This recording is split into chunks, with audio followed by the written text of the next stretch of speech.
Follow up ಮಾಡ್ತೇನೆ ಸಭಾಧ್ಯಕ್ಷ. ಸೋಮಣ್ಣ ತಳವಾರ್. ಅವಕಾಶಕ್ಕಾಗಿ ಧನ್ಯವಾದಗಳು. ಸನ್ಮಾನ್ಯ ಸಭಾಪತಿಗಳೇ, ಪರಿಶಿಷ್ಟ ಪಂಗಡದ ಪಟ್ಟಿಯಲ್ಲಿರುವ ತಳವಾರ್ ಜಾತಿಯ ಪ್ರಮಾಣ ಪತ್ರ ಮತ್ತು ಸಿಂಧುತ್ವ ಪಡೆಯಲು ಆಗುತ್ತಿರುವ ತೊಂದರೆ ಕುರಿತು ಶೂನ್ಯ ವೇಳೆಯಲ್ಲಿ ಗಮನ ಸೆಳೆಯಲು ಬಯಸುತ್ತೇನೆ.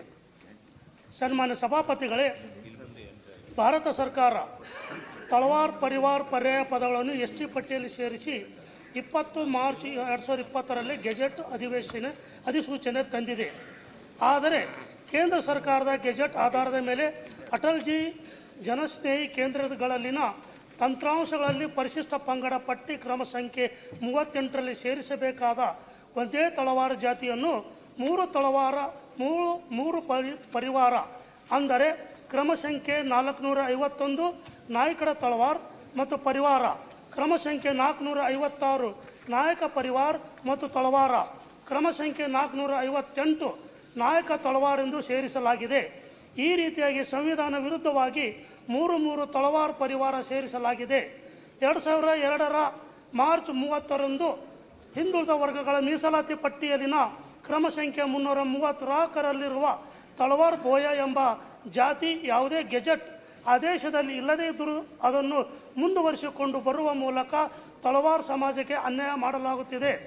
ಈ ಹಿಂದೆ ತಳವಾರ್ ಜಾತಿ ಪ್ರಮಾಣ ಪತ್ರ ಪಡೆದು ರಾಜ್ಯ ಸರ್ಕಾರದ ಅಧೀನದಲ್ಲಿ ಸೇವೆ ಸಲ್ಲಿಸುತ್ತಿರುವ ಸರ್ಕಾರಿ ನೌಕರರನ್ನು ಹಿಂದಿನ ಸಿಂಧುತ್ವದ ಆಧಾರದ ಮೇಲೆ ಇತ್ತೀಚಿನ ತಳವಾರ್ ಎಸ್ಟಿ ಜಾತಿ ಪ್ರಮಾಣ ಪತ್ರ ತರಿಸಿಕೊಂಡು ಆಯಾ ಇಲಾಖೆಯ ಮುಖ್ಯಸ್ಥರು ನೌಕರರ ಸೇವಾ ಪುಸ್ತಕದಲ್ಲಿ ಎಸ್ಟಿ ಎಂದು ನಮೂದಿಸಬೇಕೆಂದು ಆಗ್ರಹವಾಗಿದೆ.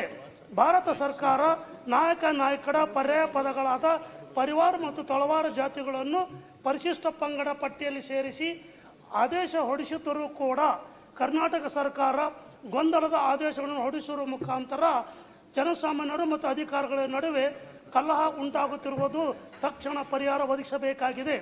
ಹೀಗಾಗಿ ಕಲಬುರಗಿ, ಯಾದಗಿರಿ ಮುಂತಾದ ಜಿಲ್ಲೆಗಳಲ್ಲಿ ತಹಸೀಲ್ದಾರರು ತಳವಾರ್ ಜಾತಿಯವರಿಗೆ ಎಸ್ಟಿ ಪ್ರಮಾಣ ಪತ್ರ ಕೊಡಲು ನಿರಾಕರಿಸುತ್ತಿದ್ದಾರೆ. ಆದ್ದರಿಂದ ಇತ್ತೀಚೆಗೆ ತಳವಾರ್ ಪರಿಶಿಷ್ಟ ಪಂಗಡ ಪ್ರಮಾಣ ಪತ್ರ ತೆಗೆದುಕೊಂಡು ಸರ್ಕಾರಿ ನೌಕರಿ ಪಡೆದುಕೊಂಡಿರುವವರಿಗೆ ತಕ್ಷಣವೇ ಅವರಿಗೆ ಸಿಂಧುತ್ವ ಒದಗಿಸಬೇಕು ಹಾಗೂ ವಿಜಯಪುರ, ಬಾಗಲಕೋಟೆ, ಕಲಬುರಗಿ, ಯಾದಗಿರಿ ಮುಂತಾದ ಜಿಲ್ಲೆಗಳಲ್ಲಿ ತಳವಾರ್ ಪರಿಶಿಷ್ಟ ಪಂಗಡದ ಪ್ರಮಾಣ ಪತ್ರ ತೆಗೆದುಕೊಂಡು ಸರ್ಕಾರಿ ನೌಕರರಿಗೆ ಅಧಿಕಾರಿಗಳು ಕಿರುಕುಳ ಕೊಡುವುದನ್ನು ನಿಲ್ಲಿಸಲು ಆದೇಶ ನೀಡಿ ಮತ್ತು ಎಸ್ಟಿ ಪ್ರಮಾಣ ಪತ್ರ ಕೊಡಲು ನಿರಾಕರಿಸುತ್ತಿರುವ ಅಧಿಕಾರಿಗಳ ಮೇಲೆ ಕ್ರಮ ಕೈಗೊಂಡು ಈ ಸಮುದಾಯದ ಜನರಿಗೆ ಸಂವಿಧಾನದತ್ತವಾಗಿ ಸಾಮಾಜಿಕ ನ್ಯಾಯ ಒದಗಿಸಬೇಕೆಂದು ಈ ಮೂಲಕ ಮಾನ್ಯ ಮುಖ್ಯಮಂತ್ರಿಗಳನ್ನು ಒತ್ತಾಯಿಸುತ್ತೇನೆ. ಸನ್ಮಾನ್ಯ ಸಭಾಪತಿಗಳೇ, ಸಂಬಂಧಪಟ್ಟಿರುವ ಸಚಿವರನ್ನು ಉತ್ತರ ಸರ್. ರಾಮೋಜಿಗೌಡ ಮುಖ್ಯಮಂತ್ರಿಗಳದು. ಮಾನ್ಯ ಸಭಾಪತಿಗಳೇ, ಅವಕಾಶಕ್ಕಾಗಿ ಧನ್ಯವಾದಗಳು. ಪ್ರಾಥಮಿಕ ಶಿಕ್ಷಣದಲ್ಲಿ ಮಕ್ಕಳ ಹಕ್ಕು ಕಾಯ್ದೆ 2009 ಹಾಗೂ NCT ಅಧಿಸೂಚನೆ ಅನ್ವಯ 2017ರಲ್ಲಿ ಹೊಸ ವೃಂದ ಮತ್ತು ನೇಮಕಾತಿ ನಿಯಮಗಳನ್ನು ರೂಪಿಸಿದ್ದು, ಅದರ ಪ್ರಕಾರ ಮೊದಲಿದ್ದ 1 ರಿಂದ 8ರ ವೃಂದವನ್ನು 1 ರಿಂದ 5ರ ಮತ್ತು 6 ರಿಂದ 8ರ ಎಂಬ 2 ವೃಂದಗಳನ್ನು ವಿಭಾಗಿಸಿ ವಿವಿಧ ವಿದ್ಯಾರ್ಥಿಗಳನ್ನು ನಿಗದಿಪಡಿಸಲಾಗಿದೆ. ಹೊಸ ವೃಂದ ಮತ್ತು ನೇಮಕಾತಿ ನಿಯಮಗಳನ್ನು C&R ಈ ಹಿಂದೆ 1 ರಿಂದ 7ಕ್ಕೆ ನೇಮಕಾತಿ ಶಿಕ್ಷಕರಿಗೆ ಪೂರ್ವಾನ್ವಯವಾಗುವಂತೆ ಜಾರಿಗೊಳಿಸಿದ್ದರಿಂದ ರಾಜ್ಯದ ಲಕ್ಷಾಂತರ ಪ್ರಾಥಮಿಕ ಶಾಲಾ ಶಿಕ್ಷಕರಿಗೆ ಬಹುದೊಡ್ಡ ಅನ್ಯಾಯವಾಗುವುದರ ಜೊತೆಗೆ ಹಲವು ಸಮಸ್ಯೆಗಳು ಉದ್ಭವವಾಗಿದೆ. ಮುಖ್ಯವಾಗಿ 2016ಕ್ಕಿಂತ ಮುಂಚೆ 1 ರಿಂದ 7 ಮತ್ತು 8ನೇ ತರಗತಿಗೆ ಸಹ ಶಿಕ್ಷಕರೆಂದು ನೇಮಕಾತಿ ಹೊಂದಿದ ಶಿಕ್ಷಕರಿಗೆ PST ಎಂದು ಪದನಾಮಕರಣ ಮಾಡಿ 1 ರಿಂದ 5ಕ್ಕೆ ಹಿಂಬಡ್ತಿ ನೀಡಲಾಗಿದೆ. ಅಲ್ಲದೆ ಸದರಿ ವೃಂದ ಮತ್ತು ನೇಮಕಾತಿ ನಿಯಮಗಳ ಜಾರಿಯಿಂದಾಗಿ ಶಿಕ್ಷಕರಿಗೆ ಸೇವಾ ಜ್ಯೇಷ್ಠತೆ, ಕಾಲಮಿತಿ ಬಡ್ತಿ, ಸ್ವಯಂ ಚಾಲಿತ ಬಡ್ತಿ, ಮುಖ್ಯ ಶಿಕ್ಷಕರ ಬಡ್ತಿ, ಪ್ರೌಢಶಾಲಾ ಶಿಕ್ಷಕರ ಬಡ್ತಿ ಹಾಗೂ ವರ್ಗಾವಣೆಗಳ ಅನ್ಯಾಯವಾಗುವುದರ ಜೊತೆಗೆ ನಿಯಮಗಳ ಉಲ್ಲಂಘನೆಯಾಗದಂತೆ ಆಗುತ್ತದೆ. ಆದ್ದರಿಂದ ಸರ್ಕಾರ ಕೂಡಲೇ ಪ್ರಾಥಮಿಕ ಶಾಲಾ ಶಿಕ್ಷಕರಾದ ಅನ್ಯಾಯವನ್ನು ಗಂಭೀರವಾಗಿ ಪರಿಗಣಿಸಿ ತುರ್ತಾಗಿ ಆದೇಶ ಹೊರಡಿಸಿ ಉಲ್ಲಂಘನೆ ಆಗಿರುವ ನಿಯಮಗಳನ್ನು ಸರಿಪಡಿಸಲು ಕ್ರಮ ಕೈಗೊಂಡು ಸದರಿ ವೃಂದದ ನೇಮಕಾತಿ ನಿಯಮಗಳನ್ನು ಮತ್ತೊಮ್ಮೆ ಪರಿಶೀಲಿಸಿ ನಿರಂತರ ಸೇವಾನುಭವ ಅನ್ಯಾಯವಾಗದಂತೆ ಹಿಂದಿನ ಸೇವೆಯನ್ನು ಪರಿಗಣಿಸಿ ನಿಯಮ ರೂಪಿಸಿ ಅನುಷ್ಠಾನಗೊಳಿಸಲು ಕ್ರಮ ಕೈಗೊಂಡು ಹಿಂಬಡಿತಕ್ಕೊಳಗಾದ ಶಿಕ್ಷಕರನ್ನು ಆಯಾ ಪದವಿಯನ್ನು ಪರಿಗಣಿಸಿ GPT ಶಿಕ್ಷಕರೆಂದು ಸೇವಾ ಜ್ಯೇಷ್ಠತೆಯೊಂದಿಗೆ ಪದನಾಮೀಕರಣ ಮಾಡುವುದರಿಂದ ನಿಯಮ ಪಾಲನೆ ಮಾಡಿ ಶಿಕ್ಷಕರಿಗೆ ಅನುಕೂಲ ಮಾಡಿಕೊಡುವ ಸಂಬಂಧ ಮಾನ್ಯ ಪ್ರಾಥಮಿಕ ಮತ್ತು ಪ್ರೌಢಶಿಕ್ಷಣ ಸಚಿವರ ಬಳಿ ಪ್ರಸ್ತಾಪ ವಹಿಸುತ್ತೇನೆ. ಮಾನ್ಯ ಸಭಾಪತಿಗಳೇ, ಸಂಬಂಧಪಟ್ಟಿರುವ ಸಚಿವರಿಂದ ಉತ್ತರ ಸರ್. ಸರ್, ಅವಕಾಶಕ್ಕೆ ಧನ್ಯವಾದಗಳು. ಸಂಬಂಧವೇ ಇಲ್ಲದವರಿಗೆ ಬೆಳೆ ನಷ್ಟ ಪರಿಹಾರ ಪಾವತಿಸಿರುವ ಪ್ರಕರಣ ಕುರಿತು ಸಾರ್ವಜನಿಕ ಮಹತ್ವದ ಜರೂರು ವಿಷಯವನ್ನು ಪ್ರಸ್ತಾಪಿಸುತ್ತೇನೆ. ಹಿಂದಿನ ಸರ್ಕಾರದ ಅವಧಿಯಲ್ಲಿ ಮುಂಗಾರು ಹಂಗಾಮಿನಲ್ಲಿ ಅತಿವೃಷ್ಟಿಯಿಂದ ಬೆಳೆ ನಷ್ಟ ಆದಂತಹ ರೈತರಿಗೆ ಪರಿಹಾರ ಪಾವತಿಯಲ್ಲಿಯೂ ಬಹುಕೋಟಿ ರು ಅಕ್ರಮ ನಡೆದಿರುವುದು, ಸಂತ್ರಸ್ತ ರೈತರಿಗೆ ತಲುಪಬೇಕಿದ್ದ ಬೆಳೆ ನಷ್ಟದ ಪರಿಹಾರ ಮೊತ್ತವು ಸಂಬಂಧವೇ ಇಲ್ಲದವರಿಗೆ ಪಾವತಿ ಆಗಿರುವ ಬಗ್ಗೆ ದಿನಾಂಕ 22/7/24 ವಾರ್ತಾಭಾರತಿ ದಿನಪತ್ರಿಕೆಯಲ್ಲಿ ವರದಿಯಾಗಿರುತ್ತದೆ. 22-23ನೇ ಸಾಲಿನ ಮುಂಗಾರು ಹಂಗಾಮಿನಲ್ಲಿ ಅತಿವೃಷ್ಟಿಯಿಂದಾಗಿ ಬೆಳೆ ನಷ್ಟ ಹೊಂದಿರುವ ರೈತರಲ್ಲಿ 651 ಪ್ರಕರಣಗಳಲ್ಲಿ 2.01 ಕೋಟಿ ರೂಪಾಯಿಗಳನ್ನು ಪಾವತಿಸದೆ ಸುಳ್ಳು ದಾಖಲೆಗಳನ್ನು ಸೃಷ್ಟಿಸಲಾಗಿದೆ.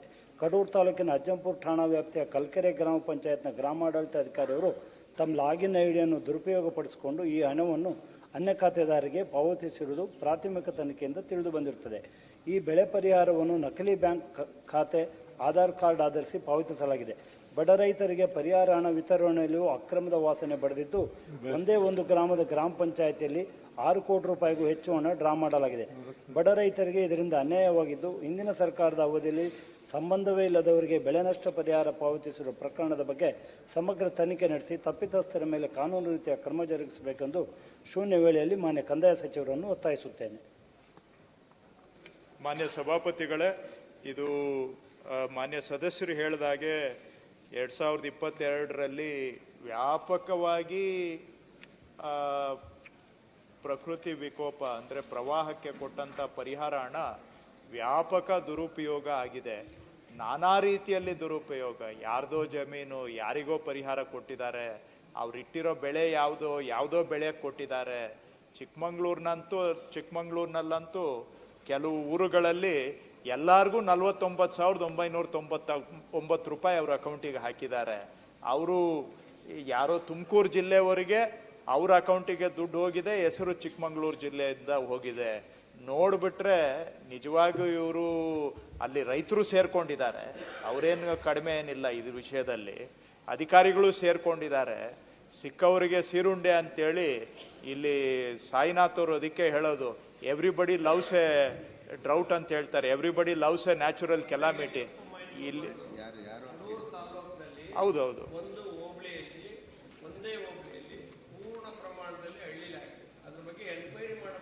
ಹೌದು ಹೌದು, ಅದನ್ನೇ ಹೇಳ್ತಾ ಇರೋದು, ಅದನ್ನೇ ಹೇಳ್ತಾ ಅಲ್ಲ, ಯಾವುದೇ ಕಾಫಿ ಬೆಳೆಗಾರ ಹೇಳಿಲ್ವಲ್ಲ ನಾನು. ಅಲ್ಲ, ಒಂದು ಜಿಲ್ಲೆ ಅಂತ ಬಂದಾಗ ಆ ಪಂಚನಹಳ್ಳಿ ಹೋಬಳಿಯಲ್ಲಿ ಒಂದು ಊರಿನಲ್ಲಾಗಿದೆ, ಅದು ದೊಡ್ಡ ಎನ್ಕ್ವೈರಿ ನಡೀತಾ ಇದೆ.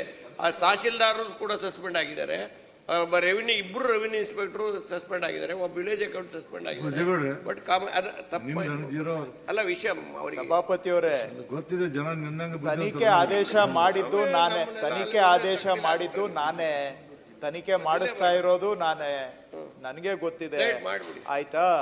ಆ ಅಧಿಕಾರಿಗಳು ಇನ್ನೂ ಯಾರ್ಯಾರು ಭಾಗಿಯಾಗಿದ್ದಾರೆ ಅಂತ ಅಷ್ಟೇ ಅಲ್ಲ. ಈಗ ಹೇಳಲಿಕ್ಕೆ ಹೋದ್ರೆ ದಯವಿಟ್ಟು ತಪ್ಪು ತಿಳ್ಕೋಬೇಡಿ. ಇಲ್ಲ, ಕಾರ್ಯಕರ್ತರ ಮಾತಿಗೆ ಹೋಗ್ತಾ ಇಲ್ಲ. ಅವ್ರಿಗೆ ಕಾರ್ಯಕರ್ತರು ಯಾವ ಪಾರ್ಟಿಯವರೋ ಏನೋ ಯಾರಿಗೆ ಗೊತ್ತು. ಇದ್ರಲ್ಲಿ ಯಾವ ಪಾರ್ಟಿ ಪಕ್ಷನೂ ಇಲ್ಲ, ಎಲ್ಲರೂ ಸೇರ್ಕೊಂಡಿದ್ದಾರೆ. ಸಿಕ್ಕವ್ರಿಗೆ ಸೀರುಂಡೆ. 6,000 ಎಕರೆ ಬೋಗಸ್ ಗ್ರಾಂಟ್ ಮಾಡಿದ್ದಾರೆ ಆ ಸಂದರ್ಭದಲ್ಲಿ.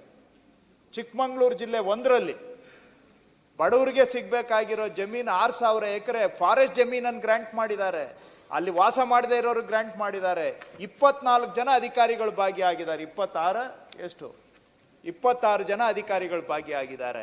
ಇದು ಬರೀ ಚಿಕ್ಕಮಂಗ್ಳೂರು ಒಂದು ಉದಾಹರಣೆಗೆ ಹೇಳಿದೆ, ತಪ್ಪು ತಿಳ್ಕೊಬೇಡಿ. ಚಿತ್ರದುರ್ಗದಲ್ಲಿ ಆಗಿದೆ, ಕಲಬುರಗಿಯಲ್ಲಿ ಆಗಿದೆ, ಹಾವೇರಿಯಲ್ಲಂತೂ ನಾನು ಹೇಳಲಿಕ್ಕೆ ಹೋದ್ರೆ ಹಾವೇರಿ ಕತೆ ಇಲ್ಲಿ ಸಮಯ ಇಲ್ಲ. ಅಲ್ಲ, ಅದು ನಾನು ತನಿಖೆ ಆದೇಶ ಮಾಡಿರೋದು ಕಡೂರು ತಾಲೂಕು 1ರದ್ದು, ಬೇರೆ ಕಡೆ ನಡೆದಿಲ್ಲ ಅಂತಲ್ಲ. ನಾನು ಎನ್ಕ್ವೈರಿಗೆ ನನಗೆ ಮಾಹಿತಿ ಸಿಕ್ಕಿದ್ದು, ದಾಖಲೆ ಸಿಕ್ಕಿದ್ದು ಕಡೂರು ಸಿಕ್ತು, ಅಲ್ಲಿ ಮಾಡಿಸ್ತಾ ಇದ್ದೀನಿ. ಇನ್ನು ಎಲ್ಲೆಲ್ಲಿ ದಾಖಲೆ ನಮ್ಮ ಕಣ್ಣಿಗೆ ಕಾಣದೇ ಇರೋದು ವ್ಯಾಪಕವಾಗಿ ನಡೆದಿದೆ. ಮಾನ್ಯ ಸದಸ್ಯರು ಹೇಳಿರೋದು ತನಿಖೆಯನ್ನು ಆದೇಶ ಮಾಡಿದ್ದೀರಾ, ಆದರೆ ಅದಕ್ಕೇನು ಬೆಳಕು ಕಾಣುತ್ತಾ ಇಲ್ವಾ, ಒಂದು ಲಾಜಿಕಲ್ ಎಂಡಿಗೆ ಒಯ್ತೀರಾ ಇಲ್ವಾ ಅಂತ ಕೇಳಿರೋದು